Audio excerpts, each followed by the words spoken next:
Hi, today நம்ம மொச்சப்பருப்பு சாம்பார் செய்ய போகிறோம். நேற்று நைட்டே ஊற போட்ட மொச்சப்பருப்பு. இது என்ன பண்ணிக்கணும்னா, இந்த மாதிரி தூள் எடுத்துக்கணும். எப்படின்னா, அந்த ஊற வச்ச பருப்பை நம்ம வந்து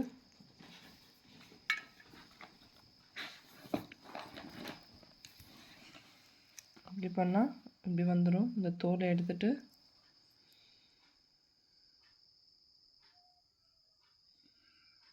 இந்த மாதிரி இருக்கும். இந்த பருப்பு மட்டும் எடுத்து இப்போ நம்ம சாம்பார் வைக்க போகிறோம். பார்க்கலாமா?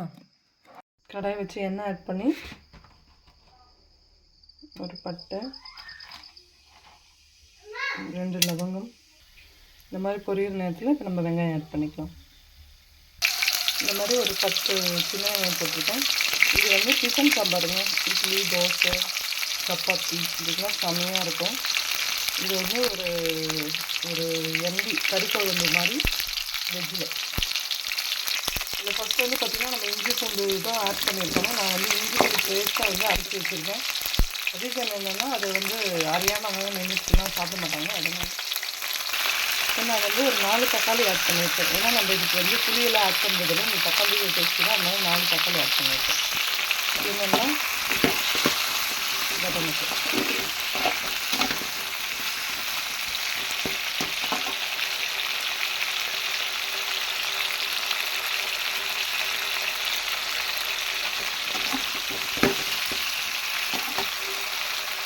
இது நான் வதங்கும் போது இதுக்கு தேவையான உப்பு வந்து ஆட் பண்ணிக்கலாம்.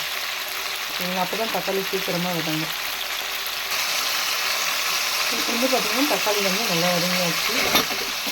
பார்த்திங்கன்னா தெரியும். இப்போ ஸ்கின்னெல்லாம்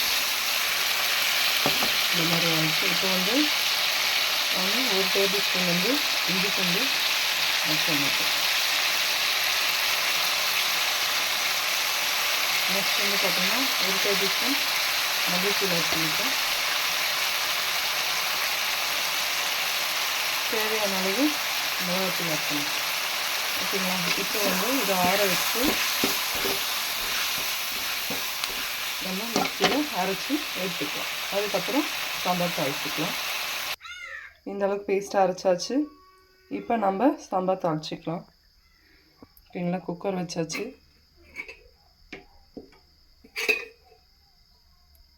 குக்கரில் எண்ணெய் ஆட் பண்ணிக்கிறேன், தாளிக்கிற அளவுக்கு மட்டும்.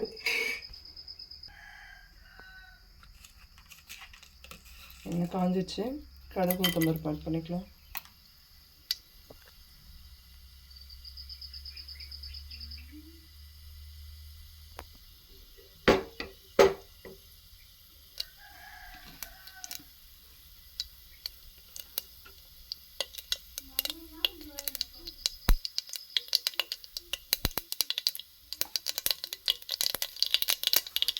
பொரியும் போது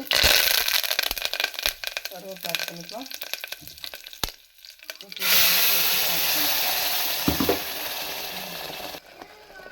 நல்லா கொதிக்குதான். இப்போ வந்து மஞ்சள் பொடி ஆட் பண்ணிக்கலாம். நெக்ஸ்ட்டு நம்ம க்ளீன் பண்ணி வச்சுருக்கிற இந்த மொச்சப்பயிறு பருப்பு போட்டுக்கலாம். ஆக்சுவலி இது வந்து நான் காய வச்ச பருப்பு வந்து போட்டுக்கிறேன். இது வந்து எதில் போடுவாங்கன்னா, அந்த பச்சை காயை உரித்து நைட்டு தண்ணியில் ஊற போட்டு மறுநாள் காலையில் பண்ணுவாங்க. பட் நம்மளுக்கு எல்லா சீசன்லேயும் கிடைக்காது. அதனால் நான் வந்து காஞ்ச அந்த மொச்சப்பயிரை வாங்கி வந்து ஊற வச்சு சாம்பார் வைப்பேன். இட்லி சாம்பாருக்கு அவ்வளோ சுவையாக இருக்கும். ஓகேங்க, இது மூடி வச்சு இது வந்து தாளித்து விட்டுட்டோமா. இப்போ ஒரே விசிலுக்கு தேவையான தண்ணி விட்டுட்டு மூடி வச்சு ஒரு விசில் விட்டு இறக்கிடுவோம். பார்க்கலாமா?